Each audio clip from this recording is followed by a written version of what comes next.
The morning sun painted golden stripes across Stella Brooke's kitchen table. At 65, she loved these quiet moments before the house came alive. Her coffee was still hot, and the newspaper lay folded beside her favorite blue mug. Everything felt perfect. Then her phone rang. Mom? Ivan's voice sounded strange. Her younger son was calling from the airport, which wasn't unusual. As a pilot, he traveled all the time. But something in his voice made Stella's heart skip. "What's wrong, honey?" she asked, setting down her mug. "Mom, I need to ask you something weird. Is Araceli at home right now?" Stella looked toward the stairs. Her daughter-in-law was probably still sleeping. Stephen had already left for work, and little Matthew was getting ready for school upstairs. "Yes, she's here." "Why?" There was a long pause. Too long. "Mom, that's impossible." The word hit Stella like ice water. "What do you mean impossible?" "I'm looking at her passport right now. She's on my flight to France. She checked in 20 minutes ago. I saw her with my own eyes." Stella's coffee mug trembled in her hands. That can't be right, Ivan. She's upstairs. I saw her last night at dinner." "Mom, I know what I'm seeing. She's sitting in seat 14A. Same face. Same voice. She even called me by name when she saw me." The kitchen suddenly felt too small. Too hot. Stella stood up, her chair scraping against the floor. "There must be some mistake," she whispered. "I thought so too. But, Mom, I checked her passport myself. It's real. It's her name, her picture, everything." Footsteps echoed from upstairs. Someone was walking around. Stella's eyes shot toward the ceiling. "Ivan, hold on." She crept to the bottom of the stairs and listened. Water was running. Someone was brushing their teeth. "Araceli," she called out. "Yes, Grandma Stella?" came the familiar voice from the bathroom. Stella's legs felt weak. She gripped the banister. "Ivan," she whispered into the phone. "She just answered me. She's here." "And she's here too, Mom. This is crazy." Stella's mind raced. How could one person be in two places at the same time? It was like something from a scary movie. Maybe it's someone who looks like her? Stella suggested, but even she didn't believe it. "Mom, I've known Araceli for 6 years. This is her. Same laugh, same way she moves her hands when she talks. Even the small scar on her chin from when Matthew accidentally hit her with his toy truck. That scar." Stella remembered that day clearly. Matthew had been only 3, playing too roughly. Araceli had needed 3 stitches. "Ivan, this doesn't make sense." "I know, Mom. I'm as confused as you are." More footsteps upstairs. Then Araceli appeared at the top of the stairs, wearing her pink bathrobe. Her dark hair was messy from sleep, and she was smiling. "Good morning, Grandma Stella. Who are you talking to?" Stella stared at her daughter-in-law. She looked completely normal. Nothing strange about her at all. It's Ivan," Stella managed to say. Araceli's face lit up. "Oh, tell him I said hi." But something felt wrong. Araceli usually ran downstairs to talk to Ivan herself. They were close. She always wanted to hear about his flights and the places he visited. "Ivan," Stella said quietly into the phone. "She says hi." "That's impossible, Mom. The Araceli here just told the flight attendant she's excited to see Paris. She's never been there before." But that was wrong too. Araceli had been to Paris. Just last year, she and Stephen went for their wedding anniversary. Stella had watched Matthew while they were gone. "Ivan, are you sure it's her?" "Mom, I'm a pilot. I notice details. It's definitely her." Araceli walked into the kitchen, humming softly. She opened the refrigerator and pulled out orange juice, just like every other morning. "Everything okay?" she asked Stella, pouring juice into a glass. Stella watched her carefully. Something felt different. She couldn't put her finger on it. "Yes, everything's fine, dear." But nothing was fine. Nothing made sense. "Ivan," she whispered, turning away from Araceli. "I need to think about this." "Mom, my flight leaves in 10 minutes. But when I get back, we need to figure this out. Something very strange is happening." After hanging up, Stella sat back down at the kitchen table. Her coffee was cold now. Araceli moved around the kitchen, making breakfast for Matthew, acting completely normal. But was she? Stella began to notice tiny things. The way Araceli held her spoon. She was using her left hand to stir her coffee. But Araceli was right-handed. Stella was sure of it. Then there was her voice. Was it a little different? Softer, maybe? Grandma Stella, you look worried, Araceli said, sitting across from her. Just thinking about some things. Araceli nodded and smiled. But the smile seemed strange, like she was trying too hard. Matthew came running downstairs, his backpack bouncing. Morning, Mom, he said, giving Araceli a quick hug. But Stella noticed something else odd. Matthew's hug was brief. Usually, he was more affectionate with his mother in the mornings. Ready for school, sweetie? Araceli asked. Yep. Matthew grabbed a piece of toast and headed for the door. After he left, the house felt quiet again. Too quiet. Stella looked at Araceli. Really looked at her. Same face. Same hair. Same clothes she always wore. But something deep inside Stella's heart whispered that something was terribly wrong. How could her daughter-in-law be sitting right here and flying to France at the same time? It was impossible. But Ivan never lied. And he was too smart to make a mistake like this. So if both things were true, what did that mean? Stella's hands shook as she picked up her cold coffee. For the first time in years, she felt truly afraid in her own home. Whatever was happening, she was going to find out the truth, even if it scared her. 3 days passed since Ivan's strange phone call. 3 days of Stella watching every move Araceli made. And what she saw made her stomach twist with worry. It started with little things, tiny things that most people wouldn't notice. Tuesday morning, Stella saw Araceli writing a grocery list. But she was using her left hand again. Stella was absolutely sure Araceli was right-handed. She remembered watching her sign Matthew's school papers dozens of times. Araceli, honey, Stella said carefully, did you hurt your right hand? Araceli looked up, confused for a moment.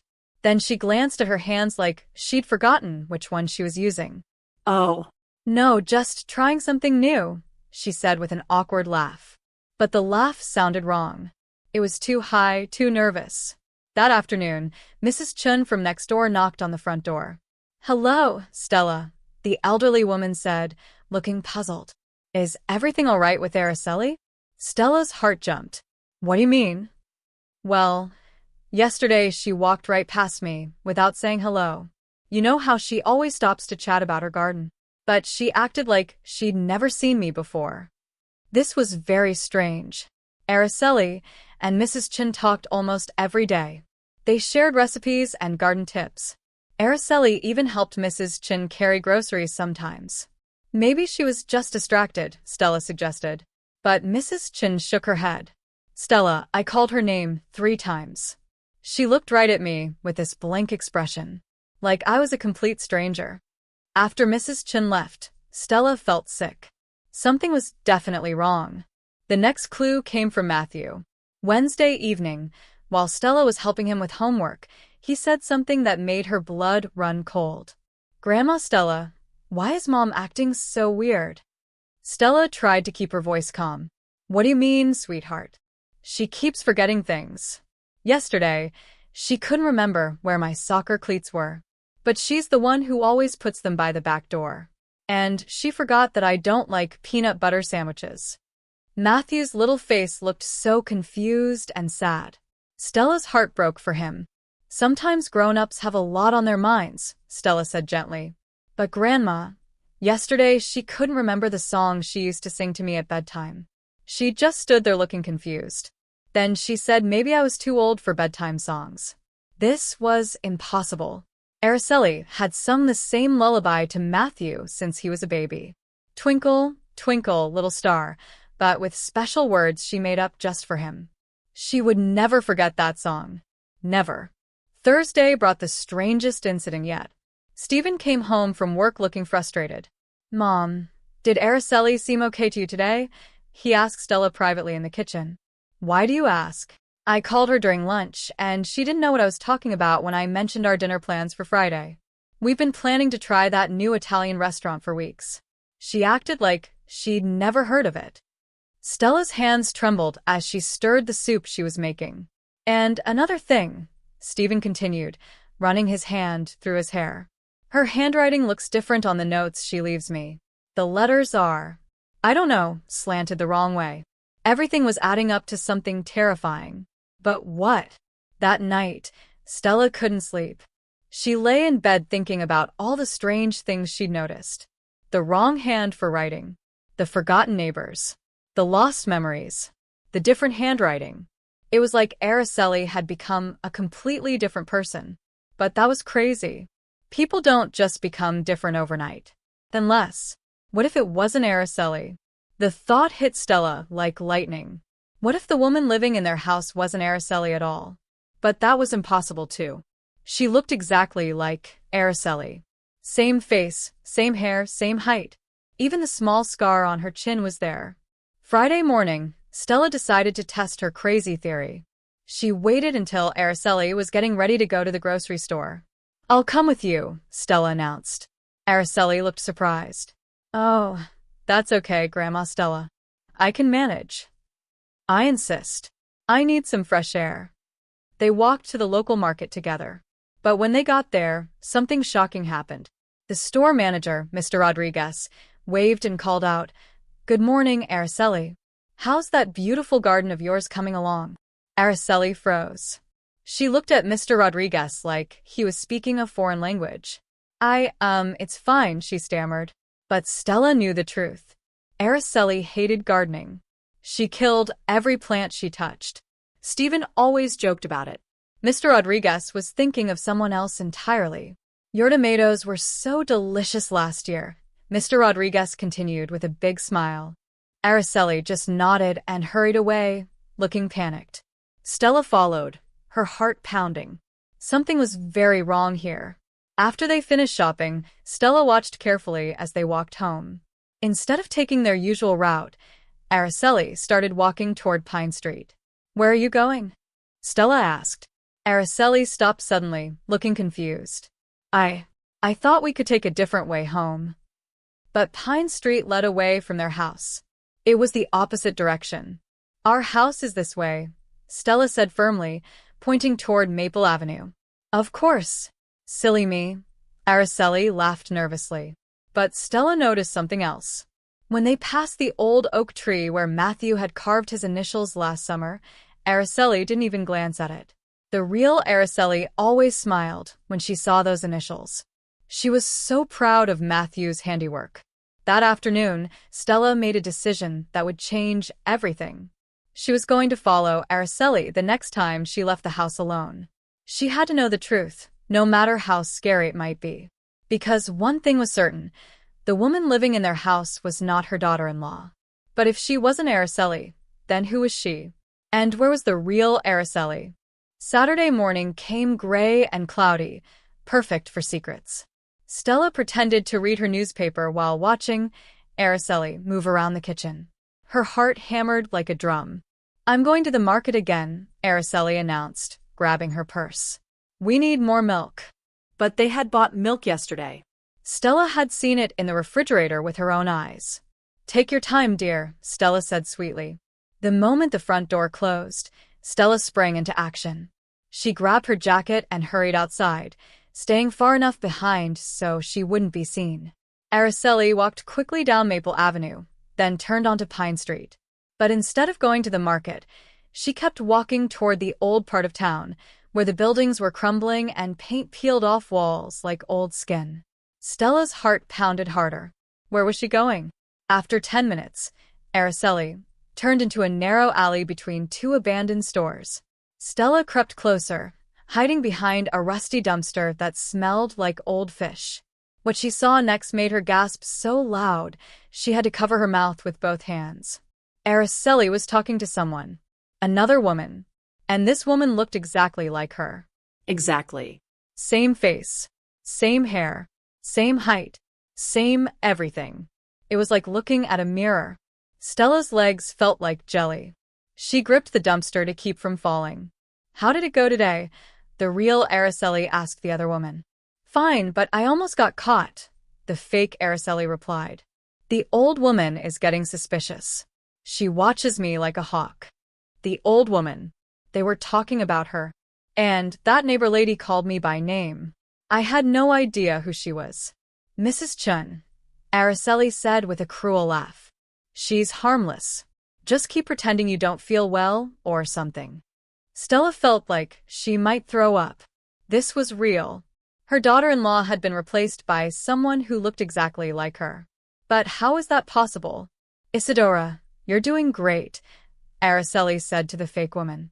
Just a few more weeks and I'll have enough money saved to disappear forever. Isadora. So that was the fake woman's name. I don't like lying to that little boy, Isadora said sadly. He keeps asking why I don't remember things about him. It breaks my heart. Don't get emotional, Araceli snapped. We had a deal. You pretend to be me, and I pay you enough money to help your sick parents. Remember? Stella's mind reeled. This woman was being paid to pretend to be Araceli? But why can't you just tell your family you want to leave? Isadora asked. Araceli's laugh was cold and mean. Because then they'd try to stop me, and I'd have to split my money with Stephen in a divorce. This way, when I finally disappear, everyone will think I'm dead. Stephen will get life insurance money, and I'll be free to start over somewhere else. Stella's blood turned to ice. Araceli was planning to fake her own death? That seems so cruel, Isadora whispered. Life is cruel, Araceli said harshly. You should know that better than anyone. Didn't life separate us when we were babies? Separate them when they were babies? Stella's heart nearly stopped beating. We're sisters, Isadora. Twin sisters. We should have grown up together, but instead, I got adopted by rich people, and you got stuck with poor ones. It's not fair. Twin sisters. That's why they looked identical. They weren't just lookalikes. They were twins. I never even knew you existed until you found me 6 months ago, Isadora said sadly. And now I'm giving you a chance to help your adoptive parents pay for their medical bills, Araceli replied. You should be grateful. But Isadora didn't look grateful. She looked miserable. I feel terrible lying to your son. And your husband seems so nice. And that sweet old lady who takes care of everyone. Forget about them, Araceli said coldly. In 2 weeks, I'll disappear forever. You can go back to your normal life, and everyone will think I died in an accident or something. Stella couldn't believe what she was hearing. Her daughter-in-law was planning to abandon her family and let them think she was dead. But what about Matthew? Isadora asked. He'll be heartbroken. He'll get over it. Kids are tough. How could Araceli be so cruel about her own son? I don't think I can do this anymore, Isadora said, tears in her voice. Living in your house, pretending to be you, it feels wrong. Your family loves you so much. They love the idea of me, Araceli corrected. Trust me, they'll be happier without the real me. Stella wanted to jump out from behind the dumpster and scream at both of them, but she forced herself to stay hidden and keep listening. Here's your money for this week, Araceli said, handing Isadora an envelope. Remember, just a little longer. Isadora took the money, but she looked like she was about to cry. My adoptive father is getting worse, she said quietly. The doctors say he needs surgery soon. Then keep doing what you're doing, Araceli said without any kindness in her voice. The money will help. After Araceli left, Isadora stood alone in the alley for a long time. She was crying now, tears rolling down her face. Stella made a decision that surprised even her. She stepped out from behind the dumpster. Isadora, she said gently. The woman spun around, terror in her eyes. Please don't run, Stella said, holding up her hands. I just want to talk. Isadora looked like a trapped animal. You know? I know everything. I heard your conversation. Isadora's face crumpled. I'm so sorry. I never wanted to hurt anyone. My parents are sick, and we have no money for doctors. How long have you been pretending to be my daughter-in-law? 3 weeks, Isadora whispered. She found me working at a diner across town. She said we looked alike and offered me money to help her with something. I had no idea she was my twin sister until later. And you've been living in our house? Isadora nodded miserably. She taught me things about your family, showed me pictures, told me stories. But I keep forgetting details, and I know I'm not fooling anyone. Stella studied this woman's face. She looked exactly like Araceli, but her eyes were different. Kinder. Sadder. Why are you helping her? Because my adoptive parents raised me when no one else wanted me. They're old and sick now, and I can't let them die because we can't afford medicine. Stella felt her anger toward Isadora melting away. This poor woman was trapped, just like the rest of them. Isadora, Stella said softly, what if I told you there was another way? A way to help your parents without destroying my family? Hope flickered in Isadora's eyes. What do you mean? Come home with me. It's time for the truth to come out. But Araceli said. Araceli has been lying to everyone, including you, Stella said firmly. You don't have to do this anymore. For the first time in weeks, Isadora's face showed real relief. Will your family hate me? Stella thought about Matthew's confused face and Stephen's worried questions. They'll understand, she said. The truth always hurts at first, but it's better than living a lie. Together, they walked home through the gray morning, carrying the weight of secrets that were finally ready to be told. That evening, Stella sat at her kitchen table with Isadora. The poor woman's hands shook as she held a cup of tea. What happens now? Isadora whispered. Now we wait for everyone to come home, Stella said gently. And then we tell them the truth. When Stephen walked through the door at 6 o'clock, he found his mother and someone who looked exactly like his wife sitting together. What's going on? He asked, confusion written all over his face. Stephen, sit down, Stella said. There's something you need to know. Matthew ran downstairs, then stopped dead when he saw two people who looked like his mother. Mom, he said, looking back and forth between them. Isadora's eyes filled with tears. I'm not your mother, sweetheart. I'm so sorry. That's when everything exploded. Stephen demanded explanations. Matthew started crying. Isadora told her story through sobs, explaining about her sick parents and how desperate she had been for money. Where is my real wife? Stephen shouted. At that moment, the front door opened. Araceli walked in, expecting to find everything normal. Instead, she found her worst nightmare. What is she doing here? Araceli screamed, pointing at Isadora. The question is, what are you doing? Stephen said, his voice deadly quiet. Stella had never seen her son so angry. His face was white, and his hands were clenched into fists. You've been gone for 3 weeks, Stephen continued. Your sister has been living our life, taking care of our son. While you've been doing what exactly? Araceli's face turned red. It's not what you think. Then tell me what it is. Stephen exploded. Tell me why my wife has been replaced by a stranger. Tell me why my son has been confused and scared. Tell me why my mother has been worried, sick. Matthew ran to Isadora and hugged her legs. Don't go away, he cried. You're nicer than Mom. Those words hit Araceli like a slap. Matthew, come here, Araceli said coldly. But Matthew shook his head and held onto Isadora tighter. He doesn't even want his real mother, Stella said sadly. That's when Araceli finally broke down.